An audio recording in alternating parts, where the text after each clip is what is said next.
ఇక్కడ తలుపులమ్మ తల్లి చేసే మహిమలు అనేకం. అయితే అమ్మవారు చేసిన ఒక యథార్థ మహిమ గురించి మాత్రం తప్పకుండా చెప్పుకునే తీరాలి. కొన్ని సంవత్సరాల క్రితం తలుపులమ్మ ఆలయానికి ఒక కుటుంబం అమ్మవారి దర్శనానికి వచ్చారు. కుటుంబం అంతా అమ్మవారిని దర్శించుకుని కొండ దిగగానే వారితో పాటు వచ్చిన 5 ఏళ్ల వయసున్న పాపను హడావిడిలో పడి ఆలయం పైన మర్చిపోయినట్టు గమనించారు.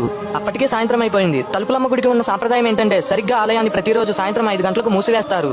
ఎందుకంటే ఇక్కడ జనంలో ఉన్న నమ్మకం ఏంటంటే రాత్రిపూట తలుపులమ్మ తల్లి తిరుగుతుందని భక్తులు నమ్ముతారు. తిరిగి పైకి వెళ్లడానికి లేక ఆ కన్న తల్లి చాలా బాధపడుతుంటే ఆలయ అర్చకుడు ఒక ఆయన, అమ్మ మీరేం కంగారు పడకండి, పైన తలుపులమ్మ తల్లి తిరుగుతుంటుంది, మీ బిడ్డకు ఏమీ కాదు, అంతా ఆ తల్లే చూసుకుంటుందని చెప్పి వెళ్ళిపోయాడు. కుటుంబం మొత్తం కొండ కిందనే ఆ రాత్రి గడిపారు. తెల్లవారుజామున ఆలయం తెరవగానే కుటుంబం అంతా హడావిడిగా పైకి వెళ్లి చూస్తే పాప క్షేమంగా అమ్మవారి ఆలయం ఎదురుగా పడుకుని కనిపించింది.